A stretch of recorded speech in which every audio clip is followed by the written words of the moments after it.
Questers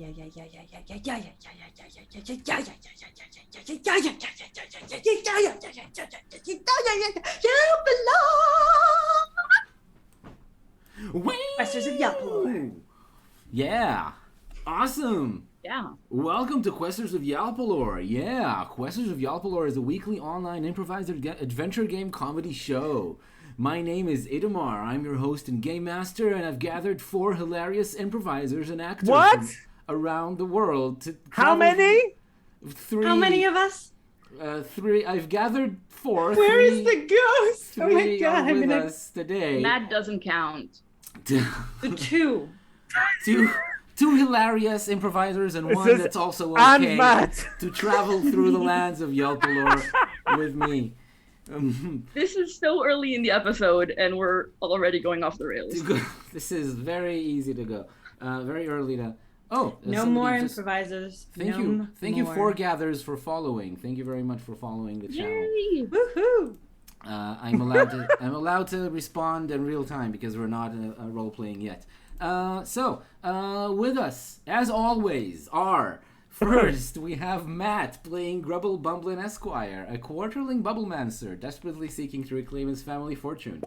We have Jada playing Triss, a nebulous summoning who's only recently gained sentience, now gleefully exploring life in Yalpelor with their new friends. And we have Talia playing Aklis Darkmoor, a traveling death knight with an ancestral sword and lots of family history. And as usual, we miss Trent, who's usually playing Dirt, whose portrait you can see here right next to my face. We miss you, Trent.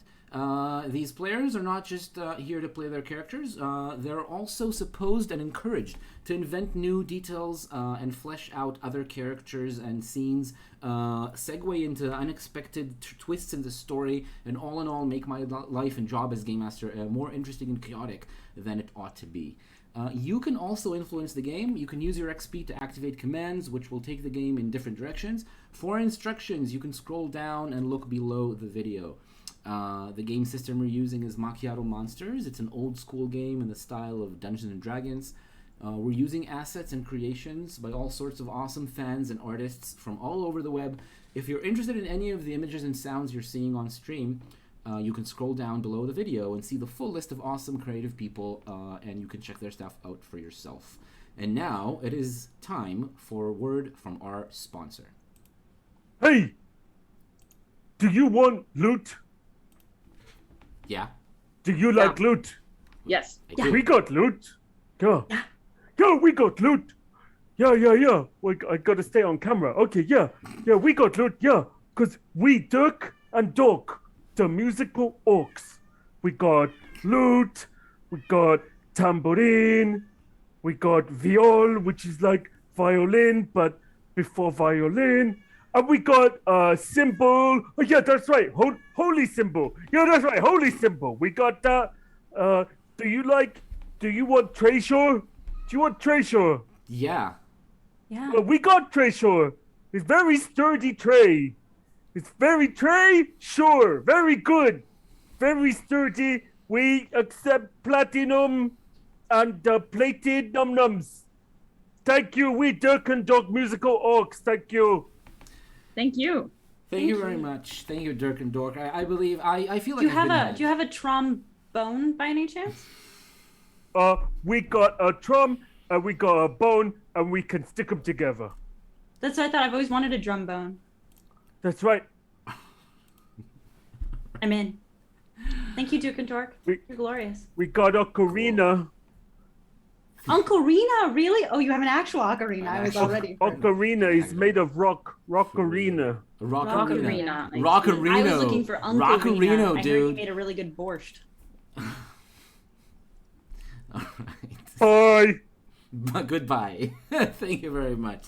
Thank you. Also bye from me. Yes, alright. You shan't be having my patronage. Don't know what shant means, but thank you. Shant or shanty? Shanty, dude. Oh, it's all chill They today. put the shant in shanty? And the shall in shandy. Oh my god. Oh, Itamar. Yes. Our mutual friend Hila wanted me to say hi to you, but they really wanted it to be on air. So Hila says hi. Oh, That's hi. it. That's the Hi. message. Hi, Hila. But I feel No, they're like not this is watching. are you code. watching? Oh This no, is like not watching right now. release No. the missiles All right. level of code. Yeah. I feel like we're watching like an improv version of that the French comic where like release the missiles. Remember the old animated thing, and then all of the What? war. Do you know what I'm talking about? No. No. What? Which one? It was What? this whole. It's all the different countries in the world during doing mutually assured destruction. See, Oh people know. yes. And it was like, oh, we are too French. Oh, there are missiles. Well, then I guess we release the missiles. And all the while, the Australians are like, "What the fuck, mate?" Right? Yeah, Like, we got kangaroos, man. Yeah. Or All right. shrimp on the barbie. All right. So that's awesome. I think we'll start a new corner at the beginning of every episode, describing a funny YouTube video in words. That's gonna. It was funnier when we described it. Yeah, exactly, and make it funnier while you do it. Oh, it's Make it called the end of the funny. world. Oh, no, cool. So now you can go Google that and watch instead of But this. not instead of, If you- after, No, after. not All right now. Sorry. In Maybe- addition to, you should have them on Like- both screens. Like write a post-it note, and then Yeah. do it after the show. Cool. Yeah. Watch us now. Watch us. All right. So we're ready to begin today's adventure. In the last episode, you helped Trieto start a rebellion, and it is actually happening right now, this instant, behind your backs as you walk towards the large wooden structure which serves as the city hall / palace / temple, the central building of the city in No Man's Land. No Man's Land, as we all remember, where all the gnomes live, which makes perfect sense, right? And you're going to meet Gnome Ann, which is their ruler. So basically that's what you're doing right now. It's still early morning. The sun has come up just a little while ago. The shadows of all the buildings and of you when you're walking in the street are still long in front of, well, behind you actually, because you're walking towards the east, but still the shadows are long, and still the sun is a little bit in your eyes as you approach the large building, which is the place from which Gnome Ann rules. There is a mess starting, and Wait, sorry. There are no man rules or Gnome Ann rules. Well, Yeah. why not That's both? where she rules. But where no man rules. Why not Yeah, both? no That's why man, I'm asking. no What- man. What Why? That's what I should- thought. But are there rules and regulations and laws About Or what a does man she just wears? rule? Like she's just like she rules the world. Like she rules the cusp. Well, not the world. Oh no, it's sorry, rules. just the land. It's rules as in like she rules, man. She rules. Also, if you That's what I say thought. Yeah. Okay. a were no man, does that mean like a were gnome, like a not like a werewolf, but a were gnome? Aware no man. Yes, it is. if she bites you, do you become aware of no man or just aware no man? Yeah, but just like on the full moon, You just have to be wary. A gnome. That would make sense. All right. I lost this. I lost the thread of this conversation, but I think all of what you're saying is true, and The definitely thread is important in there what are- you wear. there We wouldn't are- want you to get weary. now weary. now there Or are aware. where no men there are where no men in the world. That's happening. That's a thing now, and you're gonna meet them at some point. Let's write it down. But just men. There's no where no women. Where no men, and well, No, that doesn't make any sense. there That might- doesn't make any sense. Yeah, that's too silly. So that's definitely something that exists, but nobody knows where they are. So Yeah. But we do know that they fear to tread. They start. They Where start, no men fear to tread. Oh my god. So it's the three of you plus Drillium. I'll remind you, he's with you, so you're four you're approaching the large building, just as they start noticing the mess starting in the city behind you. So they're kind of on high alert when you approach. It's a big wooden building, and as I said, it has a bit of a weird shape. It looks like a weird dome, but bent in weird shapes, like not completely round for some reason. And only when you get closer, you notice that it's on the highest spot in the ground around this area in the city. They just placed a shipwreck, just placed it upturned, upside down on the ground, and made it into a building. The space between the two, the fore deck and the poop deck, like the two highest spots, there's like an empty space between them, which serves as the entrance to this building. And many, many windows and openings have been carved and opened in the upper. I love the use of the ship at emote. That's perfect. So they actually took a ship and they buildinged it. They didn't ship. They buildinged the ship. And they carved. There's lots of extra openings and windows and stuff that you can see up in what is the lower parts of the ship, which are now the upper floors of this building. And you can see that there's more than one entrance to the building as well. You also see some gnomes who obviously serve as guards out there on their post near the entrance. Yes, Jada, go ahead. There's one detail you forgot about, which is that when they builded it, when they flipped it and builded it, the mast, they drilled a hole so it goes into the tunnels underground, and then if you really want to, you can just ride it like a fireman's pole. That's amazing. There's a basement, there's some underground floors, and the mast serves as into the catacombs. Yeah, it's no man's last line of defense, or in this case, pole. That is amazing. There's a you can barely see through the opening. You can see the shadow, just the shape of the massive mast going into the ground. Mastiff. There's also a mastiff. Also a mastiff, yes. Okay, so there's some guards. They're on alert, and you get the sense that they're not gonna just let four strangers in, just if you ask them to right now with what's been going on. What do you do? Well, I don't know about you guys, but I think we should go up and ask to go in. That makes sense, yes. Ooh, I like that. Let's Anything go else talk to would be people. horribly rude. Trillium, what do you think? I think whatever you say, but I'm used to being more covert. That's covert. I don't think we should sneak in. I can sneak in. I can sneak in really well. I'm still a gnome.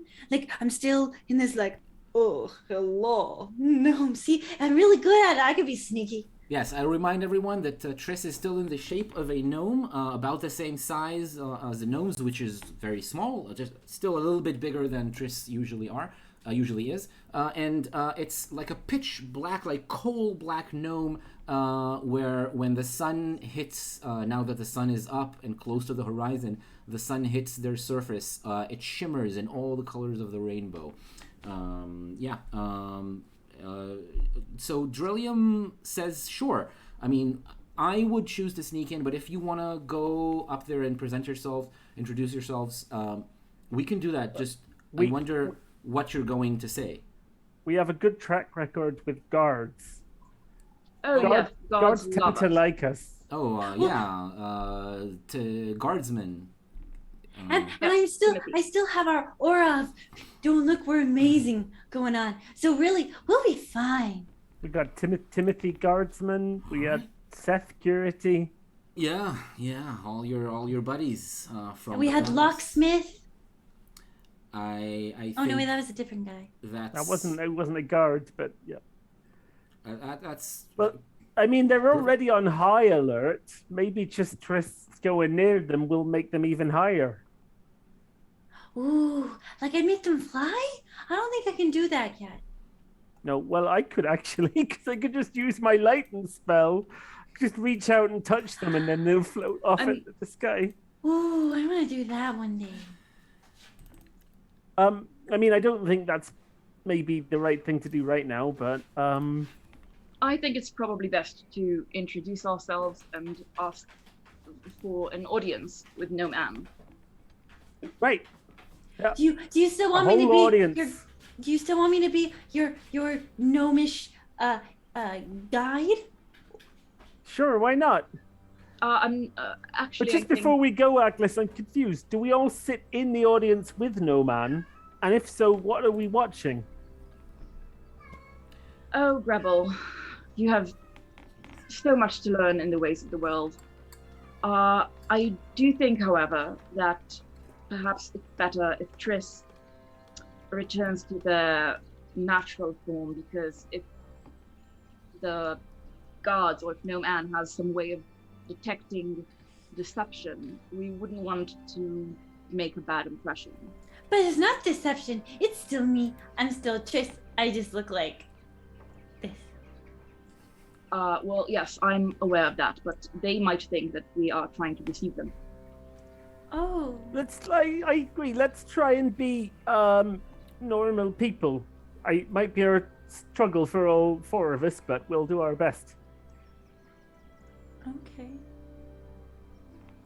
And if they ask for a reason that we want to speak to Gnome Ann, do we have that? Or We could tell her that there's a rebellion brewing and we have special information. At least to get her attention, right? Right, but I don't think we want to say that special information, do we? But we don't have to. We can just say that we saw signs in the factory about it. Because we did. Because we wrote them. That's actually might be a nice idea, but they will suspect us. I hope that it's clear. I mean, we're strangers. Yeah, but why would you suspect the people who are walking straight up to the leader? I wouldn't suspect that person. Especially not if we're coming with information. Depends on the story, whether you sell it believably or not. Well, you know, I think we go with the most believable story, the truth. That you are from the future, and in the future, people speak Shorb, and that everyone else from the future is dead, and it's just you. I think no one could possibly question the veracity of that. And we're your helpers. We're your bodyguards. All right. I don't think we need to be paying that close attention to Trillium's body, do we? I think it's not that we shouldn't. I mean, it's a nice. We're fine. No, but I could be like a shield. I still don't have to be like me. I could just help or... Oh. I'm not a big This is speaker.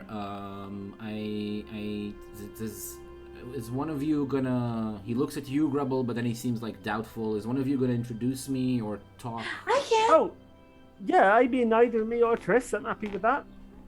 All right. Let's go with the truth. Let's see how that goes. Great, let's do it. All right. What's the truth?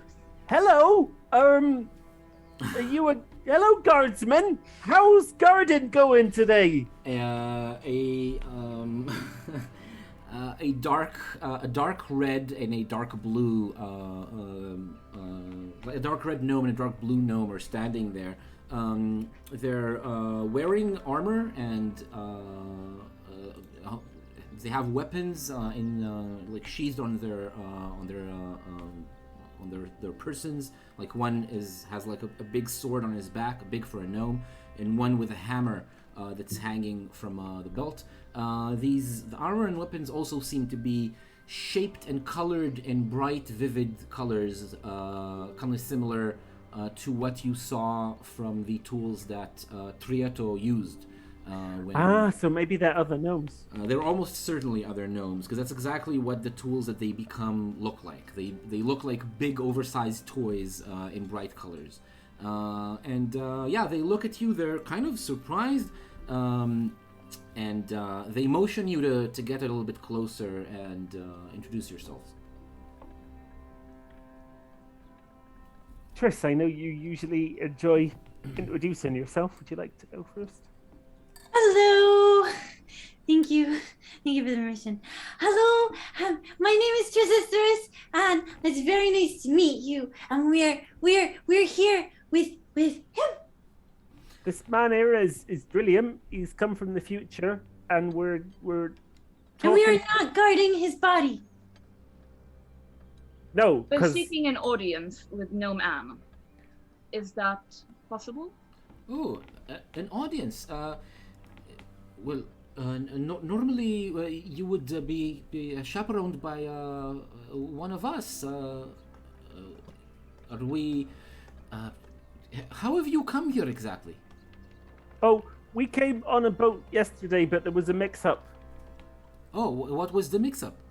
They thought we were here to tour the factory, but we were here to see Gnome Ann, and they took us to a room, and it was like, oh, well, how are we supposed to see Gnome Ann from here? So we kind of wondered. We left the factory where we were taken by a mistake, an innocent mistake, of course, and we now wish to speak to Gnome Ann, please. Right. Our gnome just left us here and said to talk to you. Didn't you see them? No, we did not. Who are this gnome? Who is Do you remember the name of the gnome, Aklis? The gnome. I have no Eagle. memory. Something for like it. eagle. She was kind of purpley pinkish, Uh-huh. All right. but I'm not very good with names of different purple type colors. Oh, yeah. Do you mean lilac or mauve or Like one of those, perhaps, but I see. wouldn't know what it would symbolize. How many colors of pink are there? Well, there are. We have many words for shades of pink. Yes, the red one starts, and then the blue one stops in mid-sentence and goes, "Yes, but you have business here, and you need to attend to your business." How about somebody roll charisma to see what the reply is going to be? Not me. Either I Triss or do Grebel. Go, Triss. No, is it me? Oh no, I can do it. I'm happy to do it. Cool. So you go ahead and you can take advantage because Grebel was helping you. That's right. I do have Teamwork. relatively high charisma. Cool. You rolled a 9. The chaosometer goes down because you cooperated, and the dark blue gnome goes. You need to talk to Gnome Ann, and it seems like there's some trouble happening. We don't know if you are going to be safe out in the street, actually, because we don't have news about what is going on in the city down there. By the way, did you come from there? You said you came from the factory? No, that was yesterday. Yesterday. Oh, and did anything weird happen? Did you meet anyone who was? I mean, we are newcomers, so it would be difficult to us to determine what is new. Oh, Also, To us, everything here is new. that makes perfect sense. Perfect sense. I'm doing my best not to be culturally insensitive. All right. Yes. Also makes sense. And he looks at his friend, and they both shrug, and they let you in, telling you to go in and to look. Thank you. Before we go, what are your names? Oh, their names. Yeah, of course. They also give you a name, so there are gonna be a few names. Oh, we already have names, thank you. Amazing. Thank you, I really didn't think it was that funny. So thank you. So they are. Well, one of them is named Nomeo. Nomeo? Sure. And Naomi.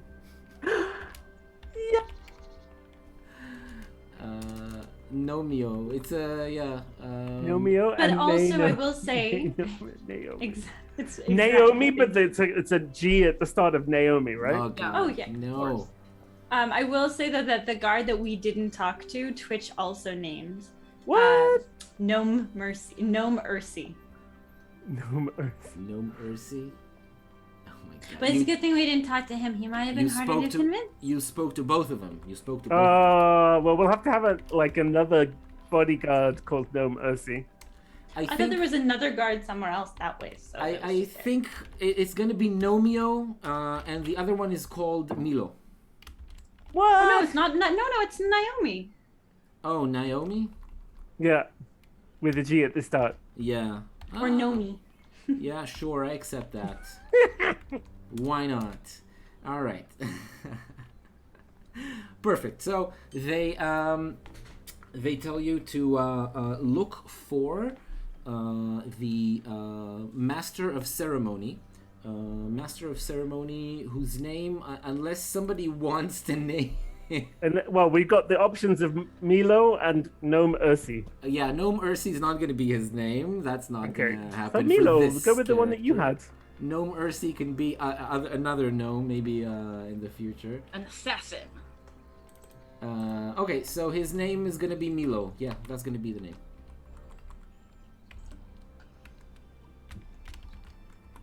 You're told to look for Milo, the Master of Ceremony. Okay. Right, where would we find them? Go up. where's the ceremony? Go up. Maybe Up. this. Gretel turns to Aklis and whispers and goes, "Maybe it's a ceremony that we're all going to be in the audience for." Ooh. Yes, perhaps. And Trista starts like, Trista sort of chilling on Aklis's shoulder, just like thinking about what a ceremony could be. Aklis, you and Drillium have to duck real low when you walk into this place. Grebel, your head just brushes, like your hair just brushes against the ceiling. Ah, nice. But Aklis, for you, it's. Of course, the heightest. I mean, you gotta. I mean, what would you expect when someone's called themselves Milo? I mean, Exactly. True. Exactly, and you have to actually, can you even walk on your legs? I mean, just walk upright? I'm not sure. You have to. Well, maybe I can go on my knees. You have to go down on your knees, yeah, and then walk like that on your knees. Sure. Scraping against the ground with your armor. Your full plate, your heavy full plate armor, I'll remind you. Yeah. Ceremonial plate with That decorations. sounds great. The Transformer's hilt and the spikes on your helmet, they scrape the ceiling and leave scratches on the wood. You feel, even sheathed, unable to speak, you feel Transformer disapprove of what it interprets as a terrible embarrassment for you, but doesn't do anything to stop it. So you, Drillium, however, seems to be uncomfortable but okay with it. You just walk on your knees, the two of you. Triss, Grubble, you're fine. The gnomes. I mean, I'm on Aklis's shoulder, so I'm having a lot of fun. Yeah, that's true. You can touch the ceiling if you want to. Yeah. There's staircases going up, which have been torn from the original staircases of the ship and turned around and made into staircases going up instead of down into the lower decks. They're going up onto the top floors. There's gnomes around you who seem to now not be doing their normal job. They're in several groups trying to understand what's happening. Some news of what's just starting in the last half hour is starting to pour in, and some of them are looking at you. They're apprehensive but also kind of hopeful, and maybe hoping that you'll walk near them and say something about what's going on. Maybe you have news, and some of them are kind of like trying to walk next to you to move between different sides of from different sides of the room, and trying to overhear what you're talking about. Do you say anything on the way to the stairs? morning. We're looking for Milo. Got a visitor from the future. All right. Oh, well, they're very Hello. surprised to hear that, and immediately it becomes part of the story. There's a visitor from the future, and that's why there's a mess.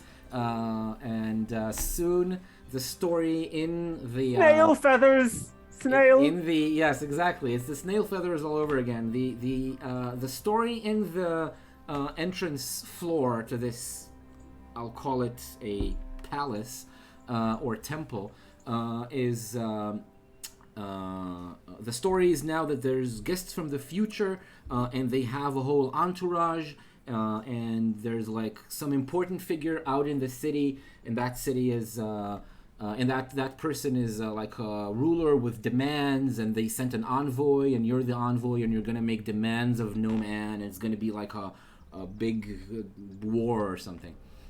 That's like within a minute of you starting to go up the stairs. That's the story that's taken hold. Yeah, you go up.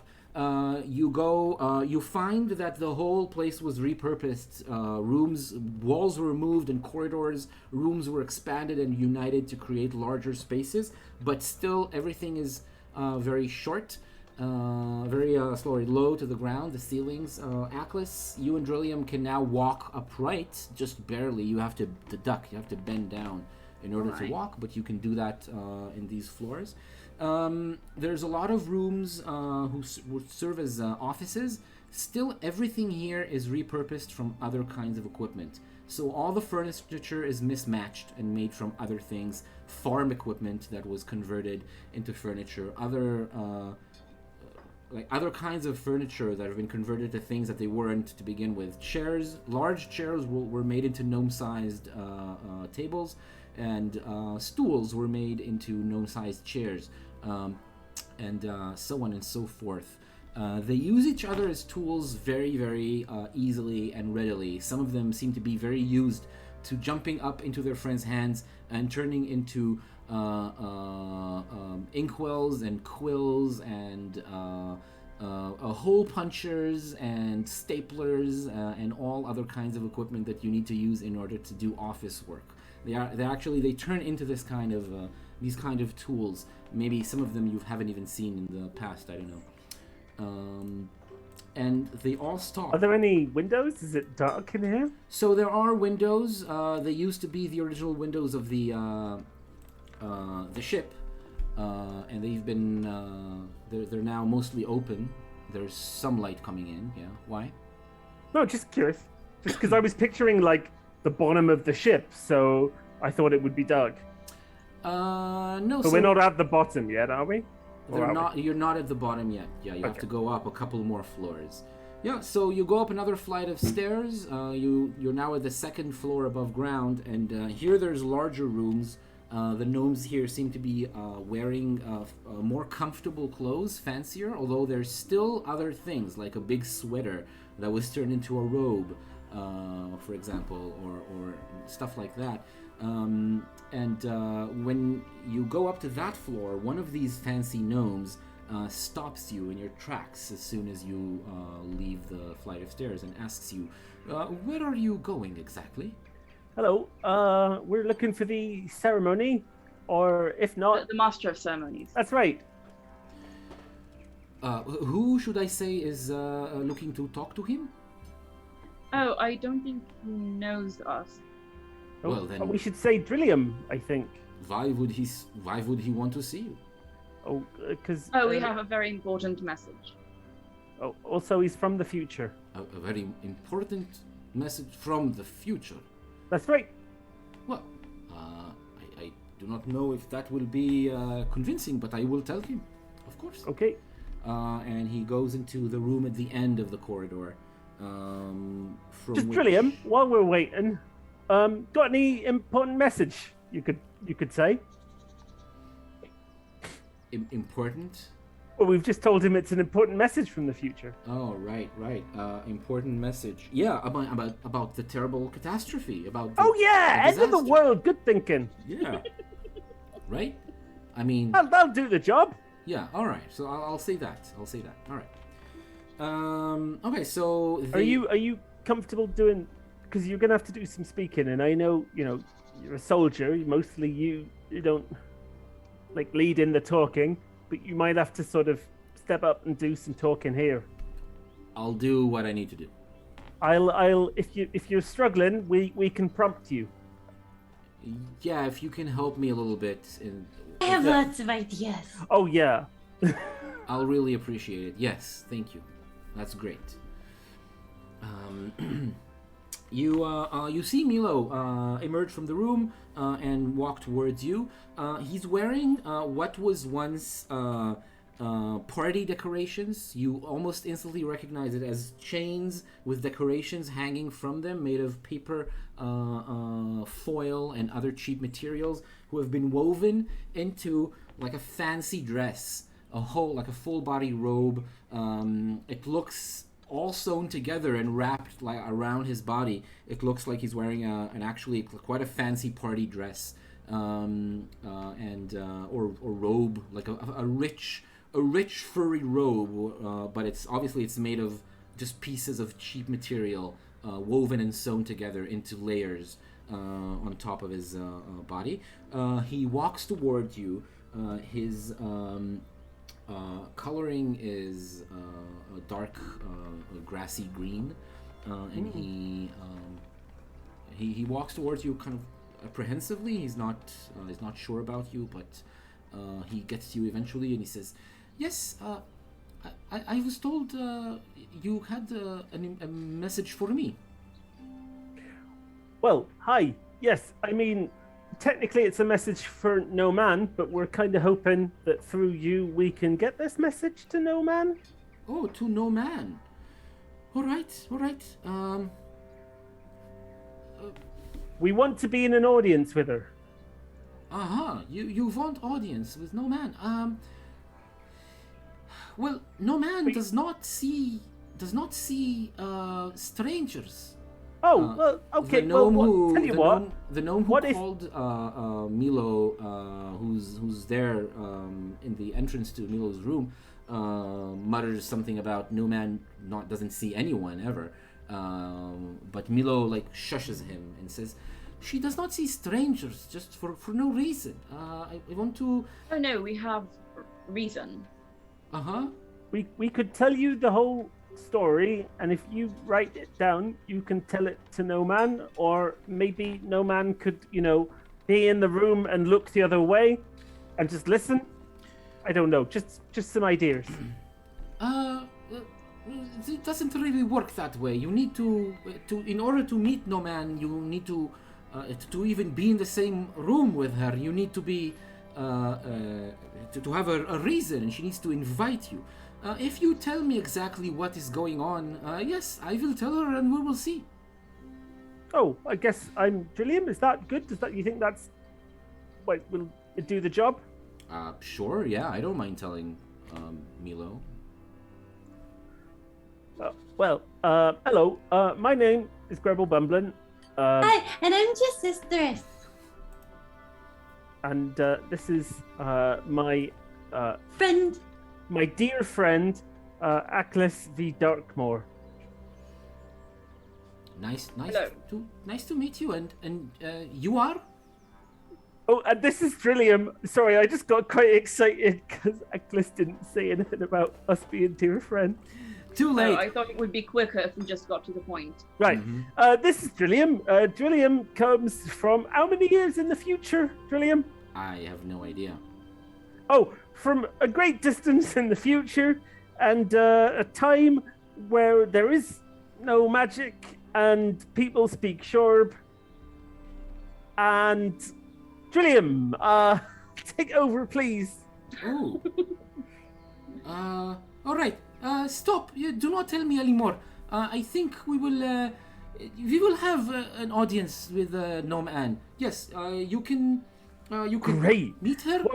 Are you gonna conduct a Just ceremony? stop talking. Do not say anything else. Do not talk any more words right now. No need. You have already convinced me. It is fine. It is okay. If you could just stop and just talk amongst yourselves. In fact, stand there. And he points at the top of the staircase where you came from, like a few steps behind you. Just stay right there for just a few, like a minute or 2 minutes, and I will bring you to Gnome Ann immediately. All right? Oh, Yes. Please go. Oh. Go. Trillium, I think we did a great job. What do you think, Aklis? Yes, it does look like that. Has he gone? Has Milo gone? He's waiting to see if you're going away to your own corner, away from So- anyone else. I start to head towards the corner, but just as I go, I want to turn around and glance at Milo and just sort of try to get a read on his face. Roll wisdom. Actually, wait. All right, you already rolled, so Didn't wait because I'd already clicked. I'll tell you what I wanted to tell you anyway. I suddenly thought maybe it's gonna be an intelligence roll should be instead. What? No, why would it be? But anyway, you made the roll in any case. So what you realize is that he is first of all genuinely afraid of you, which he wasn't before you said that you, as a group, or some of you, speak Shorb. Right. I mean, but I would say Grebel probably hasn't, like, if we're bringing news of the end of the world, I don't think it's that surprising that someone's afraid. So, again, you realize what I just said. What you do with it, or what you infer from Specifically that, is was your when- business. Specifically, well, this happened before. So, okay, I'm going to turn to Tristan Ackles, and I'm going to say, did you notice a strange, just as we're going to the place that we were pointed to, right? Mhm.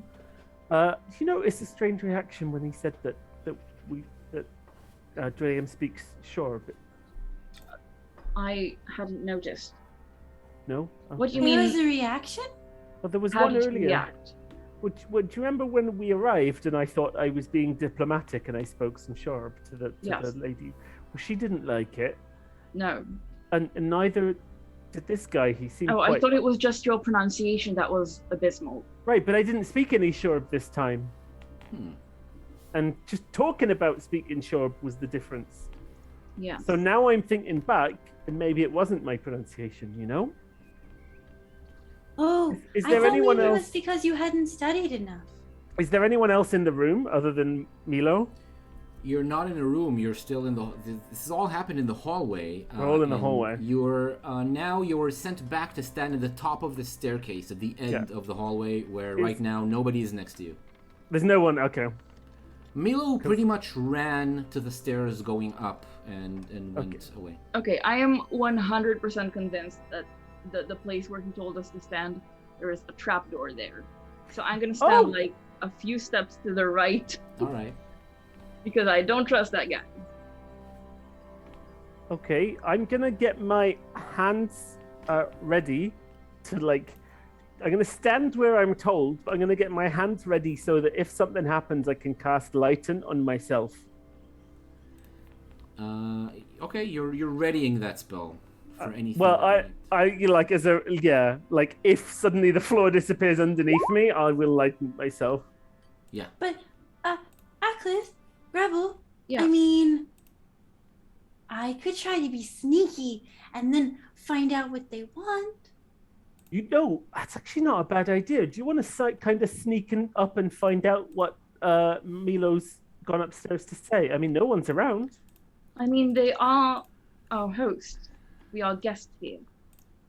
Oh, that's true. I'm not allowed to go into places. You guys keep... Rebel, you told me it was bad when I went into rooms or I listened to that's true. doors. And I forgot. Oh. Sorry. I mean, of course, there's sometimes extenuating circumstances. I mean, in order to save one of us, if you have to go into someone else's room, that's all right.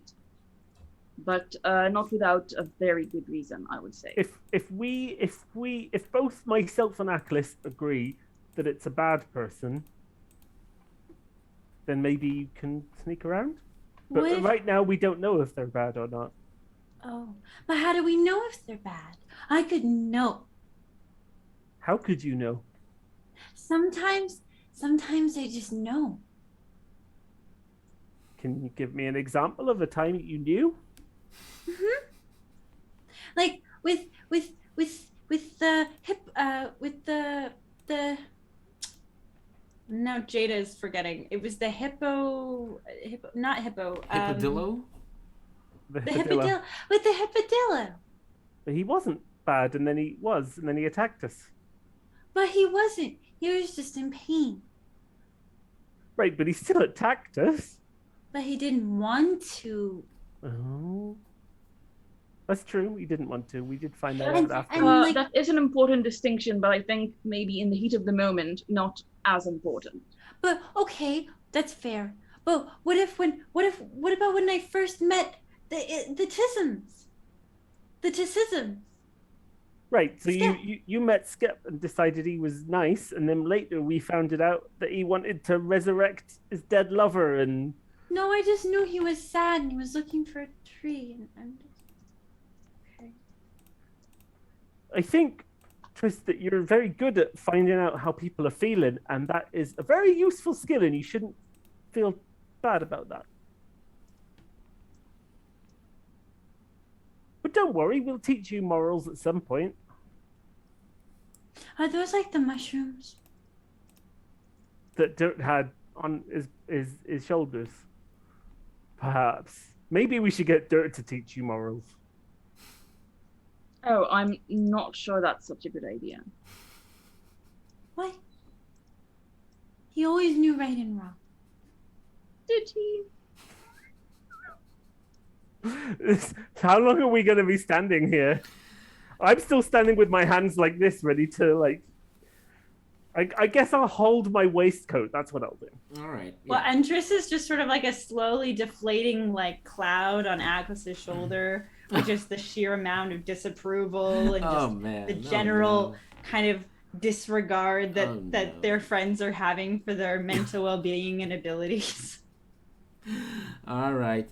So you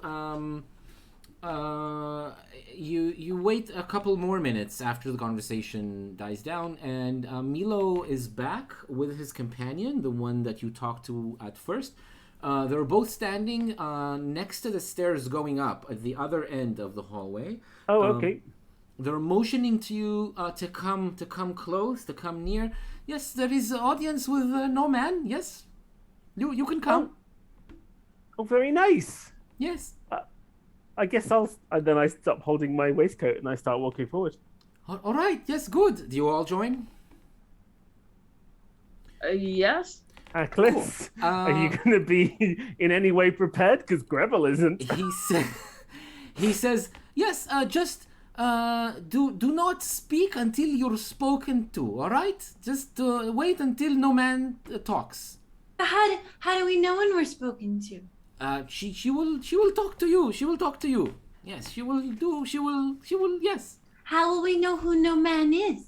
Oh, hard to miss. That's it. End of conversation. No need for more. And he turns and bolts up the stairs, where he and his friend with him. Okay, I silently run after him. All right. You run after him. I'm assuming that he's leading the way and he's running, so I'm running too. Drillium curses and runs with you. Atlas? I'm not sure I can run in this place because I'm like on my knees or something. You can scramble fast. Not run. Yeah, I'm going after them. This is such a bad idea. All right. Triss is patting Atlas, sort of like giving encouragement. Thank you. Atlas, your armor and Transformer and actually Shabrid as well. They both scrape against the ceiling. They Oh yeah. They bump and scrape, and you can hear the humming, which happens when they talk while Transformer is sheathed. You can hear the angry, uncomfortable humming as they protest you running through this corridor too low, bumping against the ceiling all the way, and you scramble up the stairs and you come out of a very short staircase, just a few stairs, into a room with a much higher ceiling, and you're suddenly in a big space. It is a room with windows like skylights in the curved ceiling, which is the keel, ends with the keel of the ship above your head, that drown the place with light. You can see clearly every aspect of the room around you, and you see that it is they just took the hull, the hold of the ship, the bottom part, and made it into one big hall. Which must be even bigger for gnomes. Grubble and Drillium are already there. You've already stopped at the top of the stairs. So Atlas and Triss, you join them and you look around you, and you see Gnome Ann. It is a large throne close to one of the ends of this hall, which is in the shape of, it's in the shape of a ship, so there's like two ends to it. And close to one of the ends, there is a large throne, which is also made from found materials, on which a gnome sits. This gnome is larger, though, than other gnomes. It is about as big as an ogre, but it has the same proportions of its body. So it's like a very big baby or child, with a little bit pudgy, like all the gnomes. Just this one is very, very big, and it's multicolored. It has bands of different colors. This is no gnome. Slowly shimmering and moving across her body. She's wearing a quilted blanket that was fashioned into a robe, and it's held with a pin that was made from an old chain link that was just made into a safety pin that's holding this blanket around her, and she has a crown. This crown is a cartwheel. Was just reshaped into a crown, and she's wearing it as her symbol of authority. And she turns to you and she says, You are guests of Gnome Ann, yes? Yes, I bow to her. The room is full of very beautiful looking junk. It's just the most beautiful things that the gnomes prepare is gathered in this room along the walls. It's not ordered in any specific way. It actually is kind of looking like a poor imitation of a dragon's treasure hoard. It's piles and piles of things. She's a dragon. Sorry? She's a dragon. I figured it out. So it kind of looks like you would expect a dragon's cave to look. Because she is a dragon. Only it's barely anything there glitters, even made of metal, not to speak of precious materials, gems and gold and such. And Milo and the other gnome are now hiding on the two sides of the throne, hiding from you, unwilling to move. You also spot a guard. By a guard, I don't mean one gnome, a retinue, a bunch of people who serve as a guard to Gnome Ann, who are idling among the piles of beautiful, cheap-looking treasure. They're scattered around the room, around the walls of the room. I've just had a thought. This boat that we're in, is it a junk? Well, yes, now it is. I don't know if a junk is a specifically small boat. Maybe it's a small kind of a boat. I'm gonna find. Or it's a junker. If it's a junk, if it could be a junk size-wise, definitely it is. What the fuck's a junk?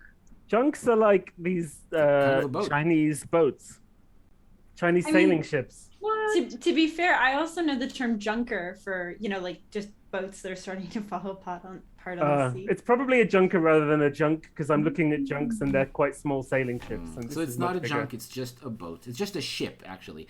Maybe it's just a really big junk. Yeah. No man's junk is bigger It's than gross average. junk. Yeah. She put her junk right in the middle of the city so that everyone can see her junk. I'm not surprised that she just Oh god, plopped her junk. in the middle of the city, just showed everyone her junk. Yep, yeah.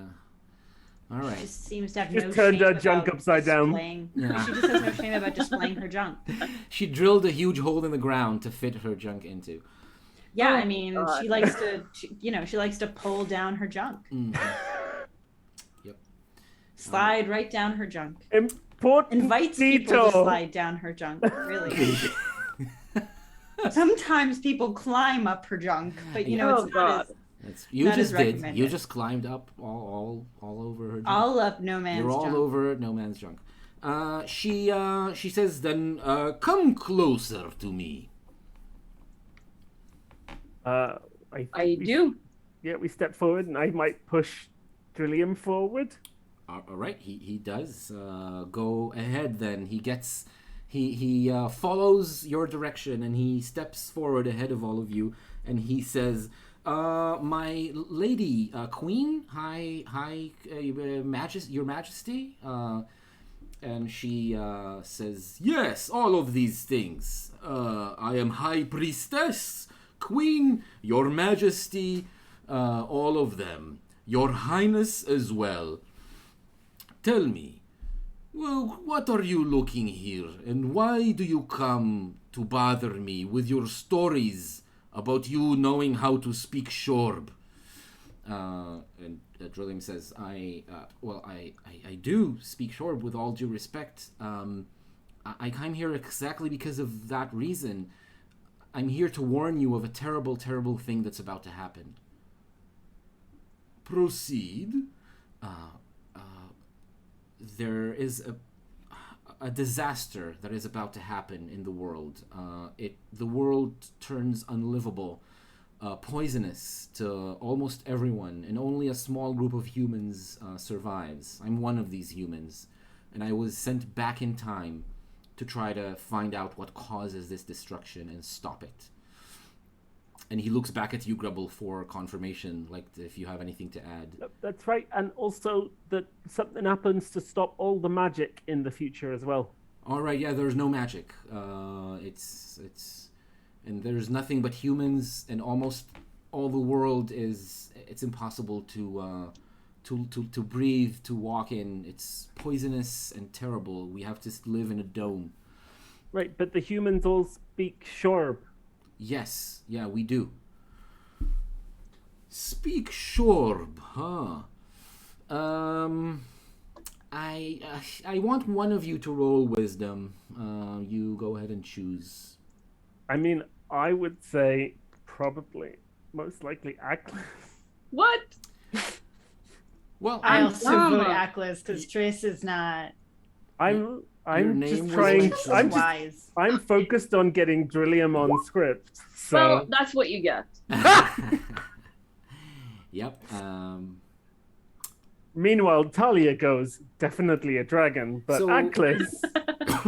You being like watching this conversation happen without participating in it, you get to notice some details that maybe the others miss, and you notice a discomfort in her voice as she hears where Drillium comes from, and you get the sense that it's not the first time she hears this story.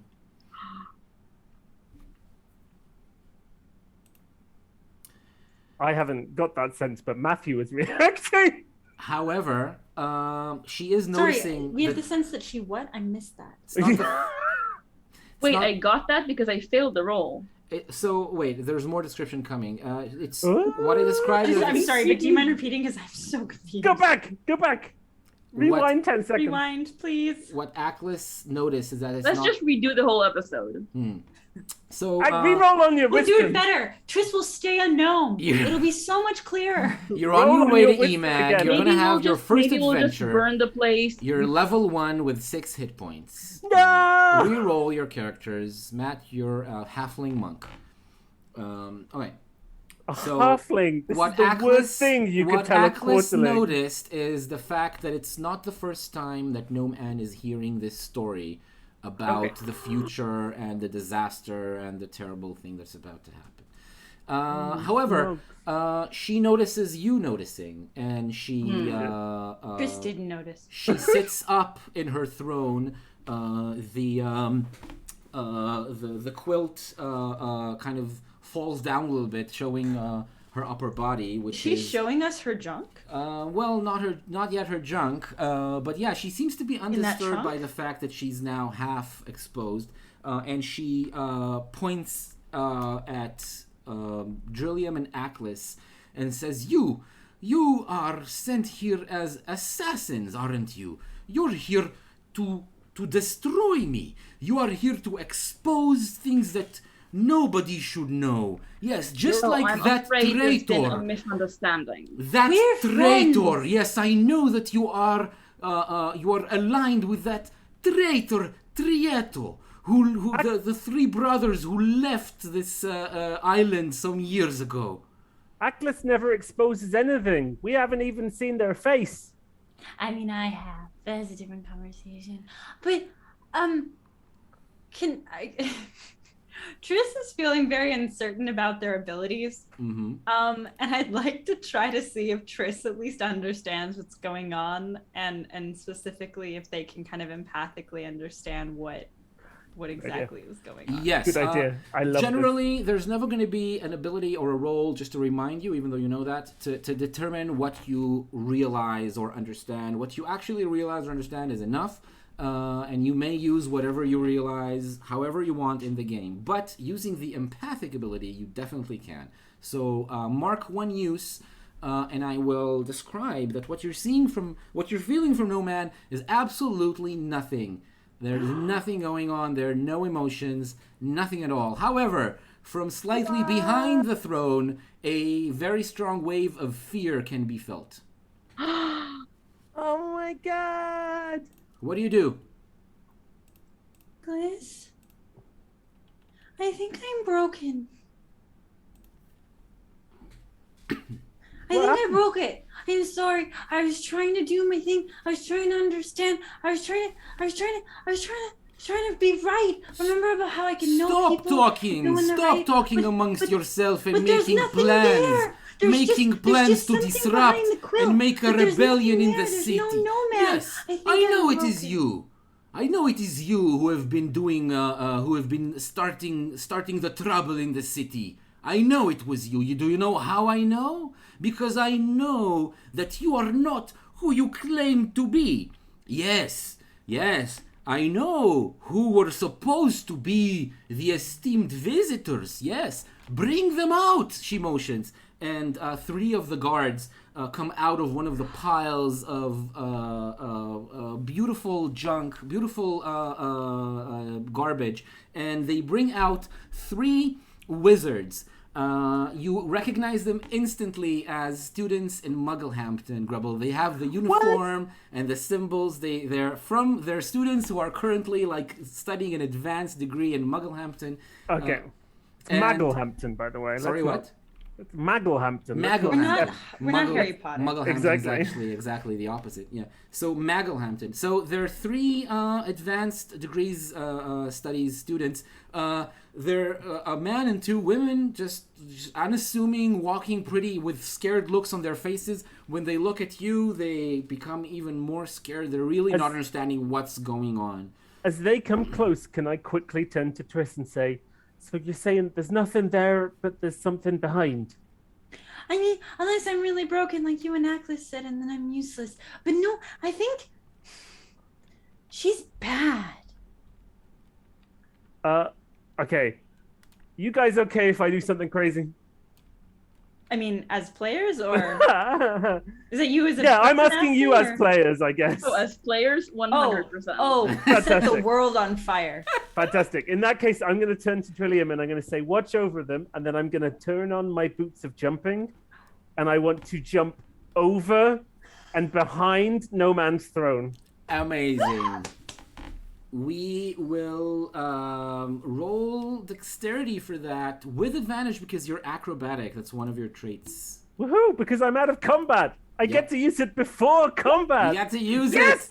it. Oh my god! Oh my god, that's critical success.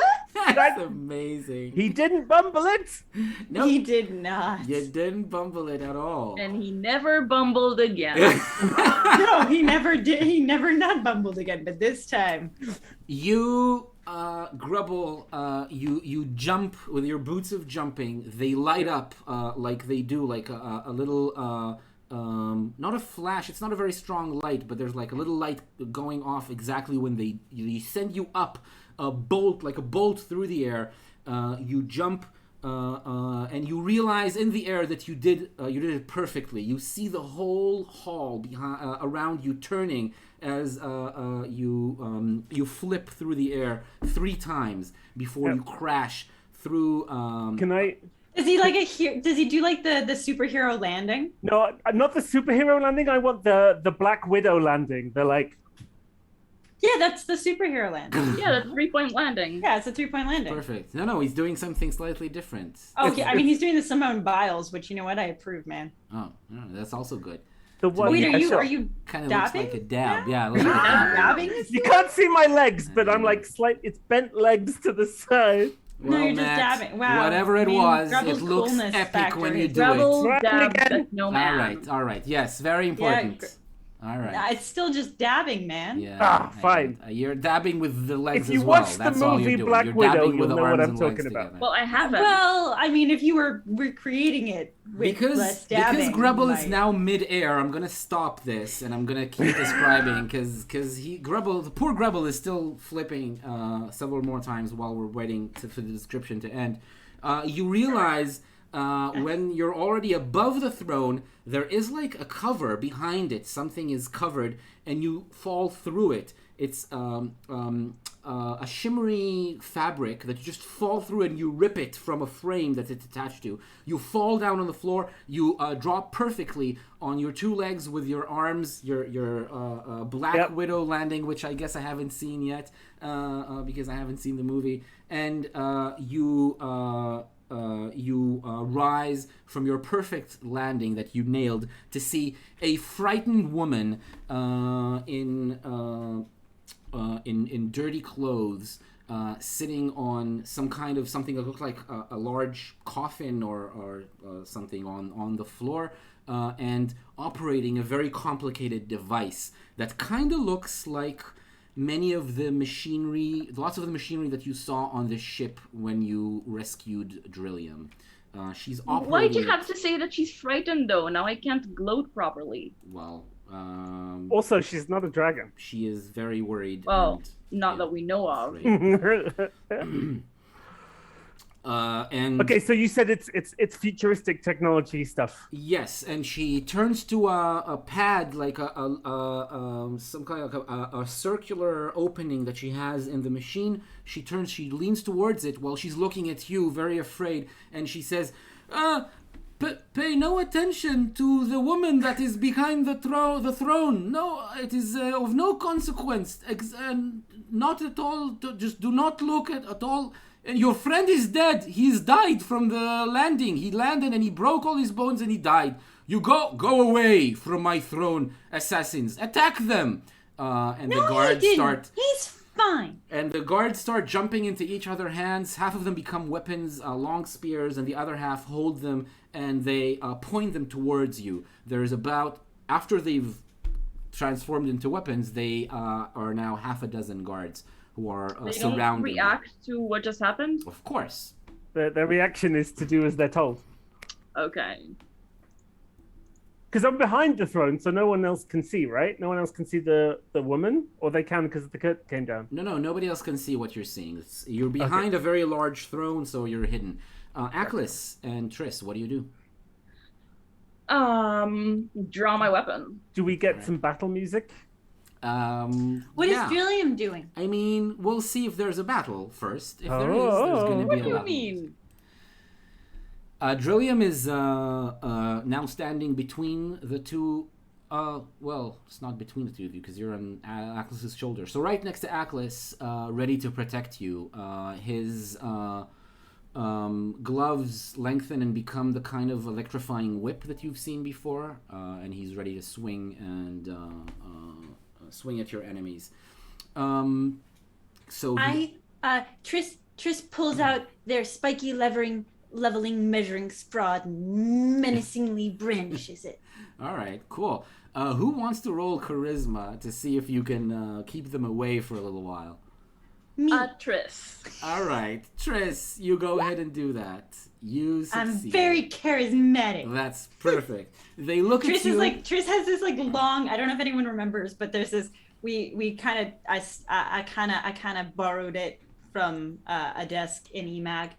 it's this like long, very spiky leveling measuring sprod, and it's quite big and strange. So Triss sort of like just pulls it out of themselves and then just points it Yeah. at the many armed gnomes armed with gnomes. All right. They look at the three of you. They seem to be a little scared to attack. They want to, but they don't want to. So you have a few seconds. Achilles, do you do anything else except for drawing your weapon? I should probably say something. I tell them, please, we have no desire to attack you or harm you in any way. Just lower your weapons and we will lower ours. And please believe us, if it does come to bloodshed, it won't be our blood. Atlas is very strong, and this is magic. You've already succeeded in the charisma roll, so they lower their weapons and they step back. They don't break formation yet. There's 3 on one side, 3 on the other. They're not ready to disobey orders yet. But something very weird just happened. Grubble, Milo comes running into where you are. He ducks underneath the wall made of the same kind of fabric stretched on the frame, and he like ducks under it, and he looks at you. He's not surprised to see the woman there at all, and he says, "You're not supposed to be. This is please stay quiet and come here. Come here." Who are you talking to? He's talking to me, Grebel. So I was about to do a blasty breeze. I think I'm still gonna do it because this guy just looks to be working with the person who said we were assassins. So I'm gonna do a blasty breeze to try and blow her out of the behind the curtain and where everyone can see her. Sure, go right ahead. Spend your hit points or use a reagent. Yeah, it's hit points because I don't have time to get my reagent ready. All right. Blasty Breeze is 3 hit points and an intelligence roll. Woo! I didn't bumble it. You didn't. A Blasty Breeze. How does it look? So because I'm doing it without magic, it's like me blowing my hands like this and going, and it turns into a huge like cyclone of wind that pushes her out through the curtain and into the, and depending how strong it is. She flies over the head, over Milo's head, in the air, through the curtain, and like diagonally outside of the area, like behind the throne, and you can see her rolled in the curtain. You can't see any of the features yet because she's all rolled in the curtain like a burrito, and she's rolling on the floor. There's like muffled yelling, and Gnome Ann, the huge gnome on the throne, deflates and is gone. The only thing left is the quilt and the pin holding it closed. Amazing. It just deflates like it was a balloon. Well, it deflates, but then it also disappears. So it melts into the air. Yeah. The machinery is still on. I mean, you can still see levers and buttons there that you can play with if you want to. But then Milo says, "Don't make me do anything like jump out of the window or anything like that. I will do whatever you say." What? Look, don't jump out the window for a start. Oh, no, I will not. Thank you. I will not jump out of the window. I want to use the voice thing to call Trillium because I saw her use it and go, Trillium, there seems to be all sorts of future stuff back here. Even though he can hear me, we're in the same room. I'm still using the voice thing. You can raise your voice and he'll hear you easily, but Grubble's voice blares in the room as if magnified several times. And Drillium is, surprised to hear it, looks at you, Achilles, and says, shall we?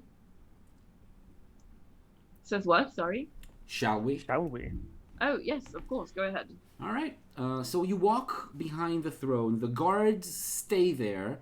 They're guarding, like, the room or something. They seem like they're ready to fight, but they don't stop you from going behind the throne.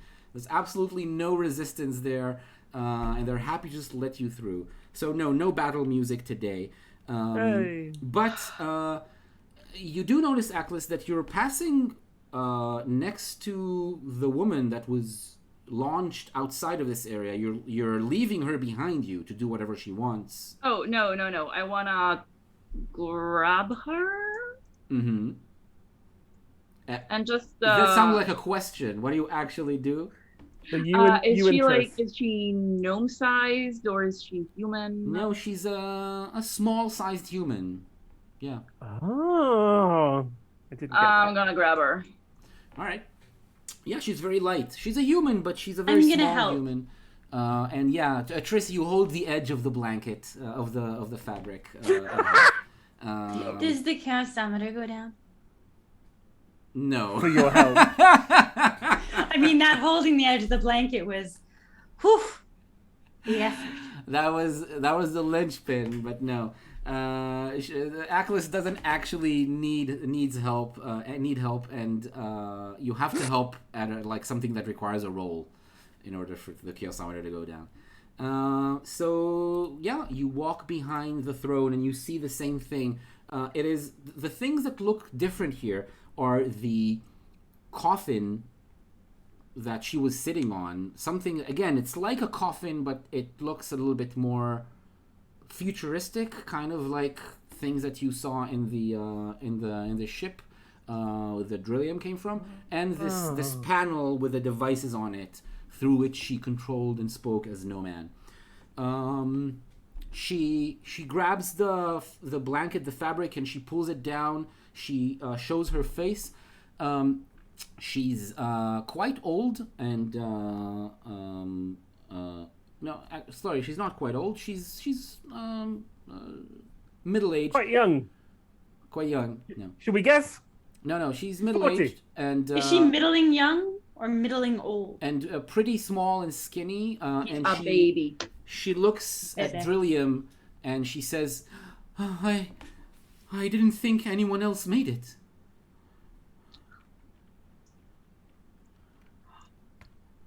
Oh. What does Drillium say?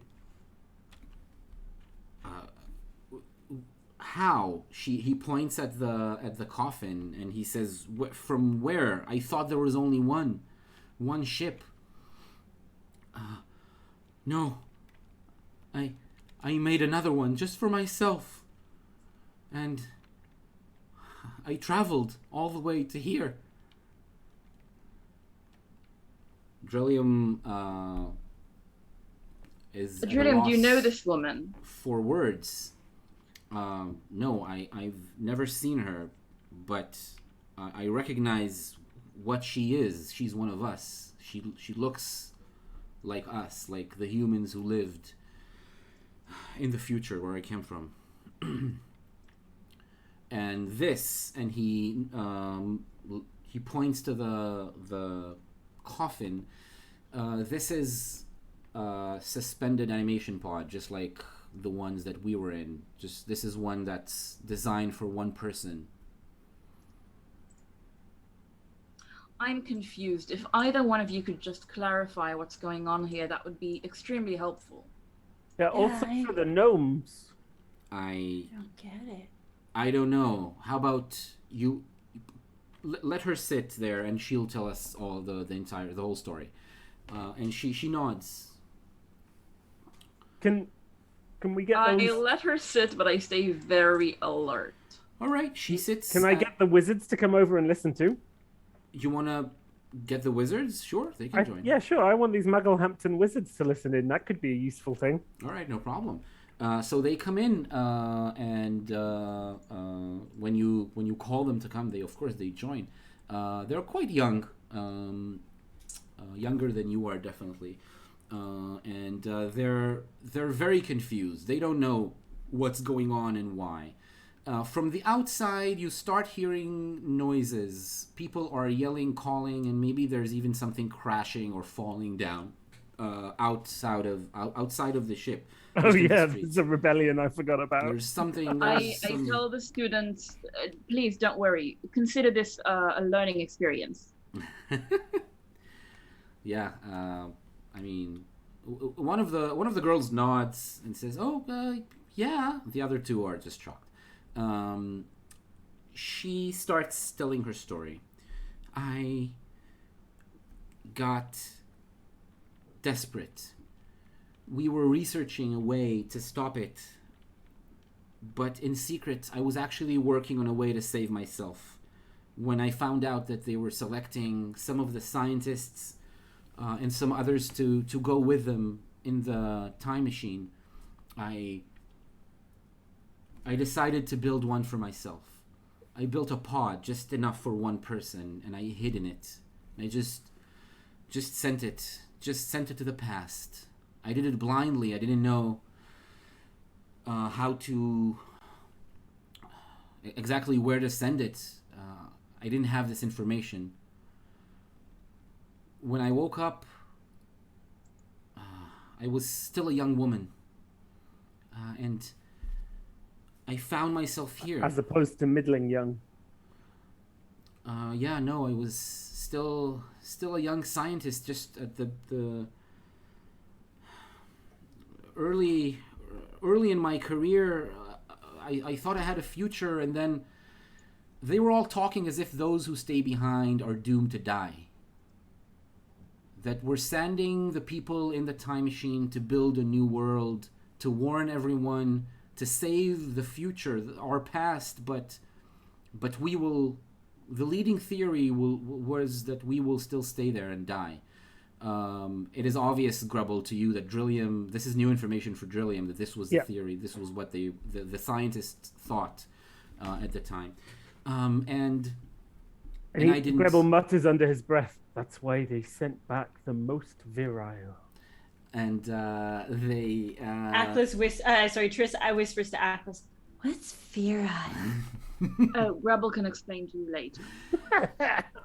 And we were, and I just couldn't let myself die, just slowly succumb to dwindling resources and leaks in the dome that let the poison air in, slowly dying of starvation and disease.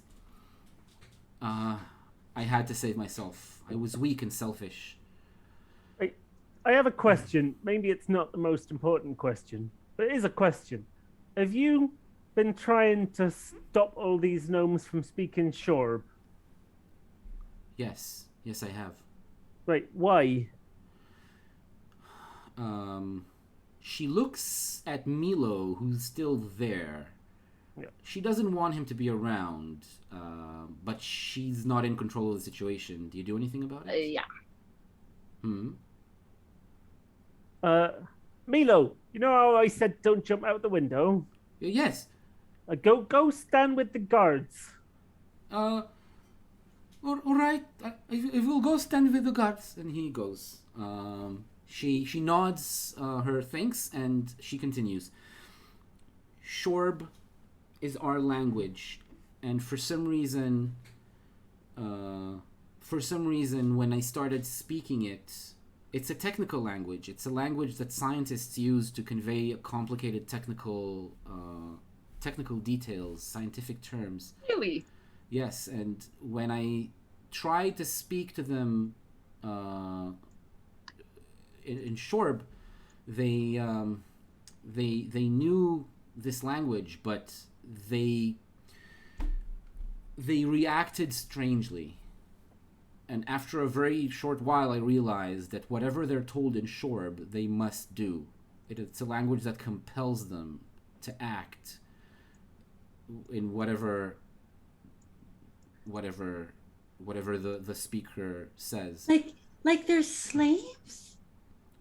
Or something? Worse than that. It takes away their will, even their ability to resist completely. So I saw one at the gate and I said, pleased to meet you. Did that make her be pleased to meet me? I don't know. These sentences that are not commands, they just make them confused, and they kind of convince them that you're right, but... Okay. Atlas, good job you told me to not speak too much. Yeah. Otherwise, I could have been giving orders all day. I beg That would you. have been interesting for I sure. beg you, please, let me stay. I think I'm getting closer to making a discovery, and if you, and she motions to Drillian, but also to all of you, if you stay here and help me, maybe I could. I have hurting these people. I'm trying to save the world. I'm trying to No, save but the you're world. hurting people. Like Trieto, and you're taking away their rights and their abilities, and you're not allowed to hurt people. You're not allowed to tell people what to do.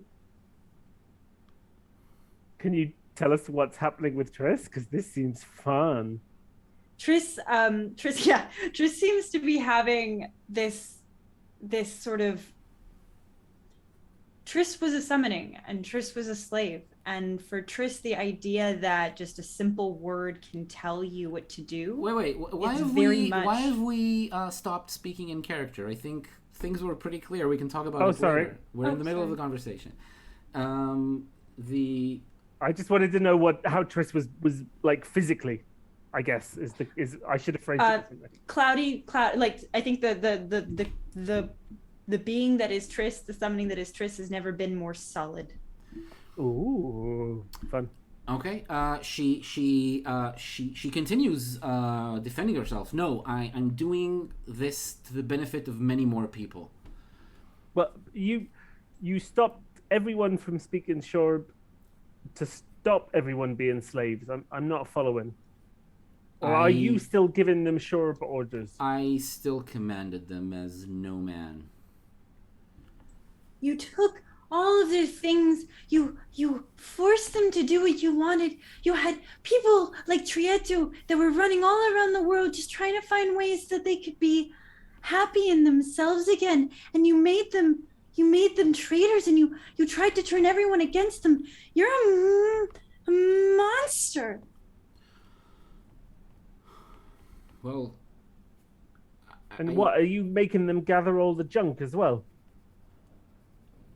Yes, I'm looking through. I'm getting as angry as Triss now. I'm starting in that direction. It was a plan. I want to find a way.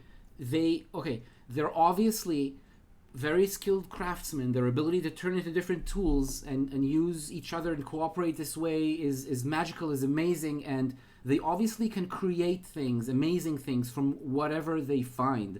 I turned them into this beautiful nation. Look, they have a purpose in life. They were a bunch of scattered creatures, directionless, with nowhere to go and nothing to do, before I found this purpose for them. And if they can help me create something that will protect us, it's amazing, isn't it?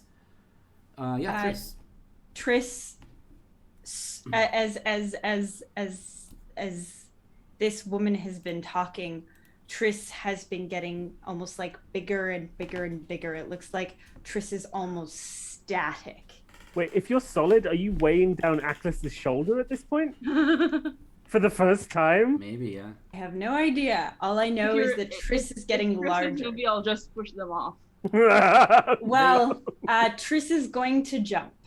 Mm-hmm. Triss jumps off of Atlas's shoulder to get closer, and Triss is becoming less solid but almost higher, like just the fury, like just the tendrils, and their voice gets strange. And I think the closest you've ever seen Triss to doing this is when you were in Drillium's ship, and they ate a sword. And their voice changes just a little bit. I back off a little bit. Pardon? Take 2 steps back. And they are going to use their ability, Itamar, to project as they speak, to emotionally project. And their voice is like the screams of summonings. You make people your slaves, and I will show you what that feels like. And Triss projects the feeling of being a slave, of having no free will of your own, of having every single part of you defined by someone else, of not having your own personhood at this one small human woman. Do you physically jump on her or in front of her? Where are you physically? It's Triss is just in front of her. It's Triss's ability to project their feelings. Yeah. So Alright. it's all of that. So you and jump Triss is, again, I up think, into as the large as- air and you float for a few seconds right in front of her face. Cool. For her, her whole world is now a dark shadow covering almost the entirety of a field of vision with two large angry eyes in the front, judging her, facing her, and judging her and also finding her guilty of a terrible, terrible crime. She breaks down crying on the floor. She tries to crawl to the far side of the pod and just sit there, crumbled into a little ball. She's not running away or anything. She just tries to get out of of everyone's sight, crying at what she's done. You feel the guilt, Triss, very, very clearly. You also know that what you've created inside her is an assurance that she'll never do anything like that again. In fact, she'll never speak a word of Shorb ever again in her life. And yeah, that's... Triss leaves the ship. You just go. Power move. Right. Right. I love it. Grebel would like to turn to Drillium and see if this projection equipment can speak to everyone on the island. Oh. Because we're not doing it yet, but I want to talk about finding a way to send a message in Shorb saying you are free. All right. It takes a little while, so we'll propel this, and about half an hour later, after fiddling with dials and Drillium's unskilled help at operating this machinery, eventually him and you together manage to come to a sufficient understanding to make this happen. Triss, you hear this message. Grebel will hear. Will all of us hear the message in a second? But it's in Shorb, so it is in Shorb. Triss, you hear it where you are now on the island. Please describe to us where in No Man's Land is Triss about half an hour later. So when Triss left, Triss was still almost this pillar of smoke, just angry eyes and roiling smoke. And I think any gnome that saw them would just run away. Mm-hmm. And the only place that Triss knows or even feels comfortable is at the dock where those piles of garbage are. And as they walked, they felt the guilt that woman had felt. They feel everything. I think they're so sensitive, so raw. They're feeling all the fear from people as they get out of their way, and it's overwhelming them. And as they get closer and closer to the water, they start getting smaller and smaller, so that by the time they get to the dock, they look down into that kind of murky, junky, very gross water. They're back to themselves, but they just sit on the water, or they're not on the water. Sorry, they just sit on the dock. And then there's suddenly a screech in the air as the machinery turns on one more time, amplified 100 times more than usual now, and then you hear Grebel go.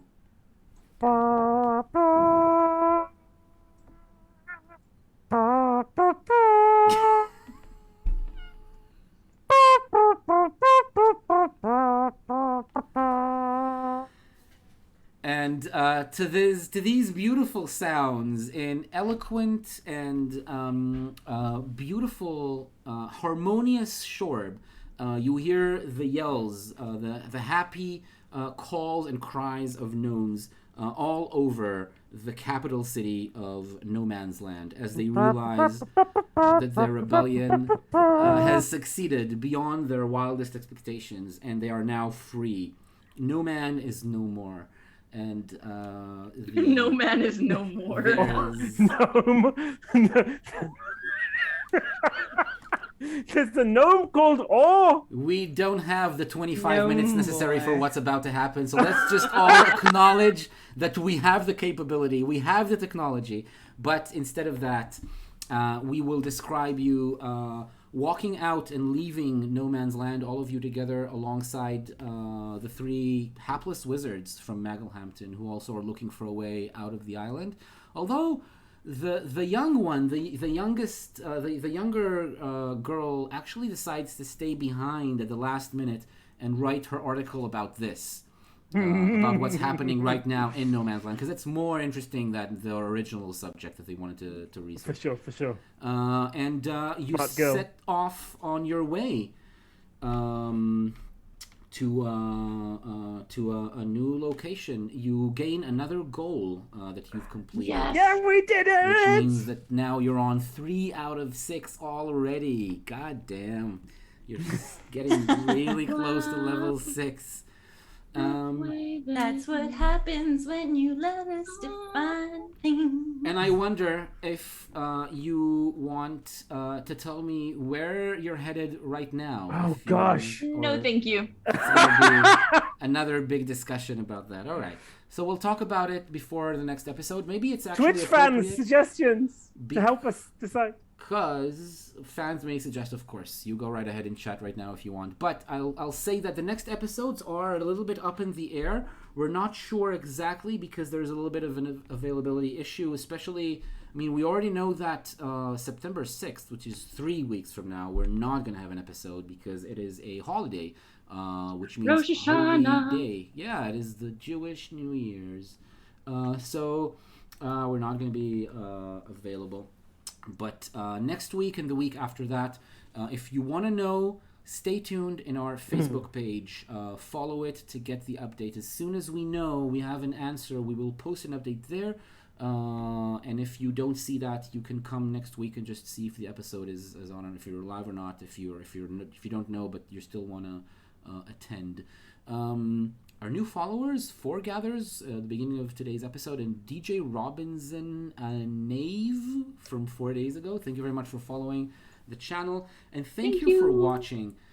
We had a lot of fun, and as usual, next week, 9 p.m. Israel time, 2 Eastern time, and 7 in the UK, we will be here for another episode. Well, now I'm not 100% sure, but most likely, I think we will be here for another episode of Questers of Yalpelor. Go ahead and like our Facebook page for more updates. Sure, yeah. And yeah. you know, follow us, Twitch fans, if you want to watch, you know, all of the character breakdowns Yeah. If you want to watch it happen to other PCs in as real well. time. I will never. All right. So we'll see you next time, and until then, play hard and stay safe. Have a good night, everyone. Bye-bye.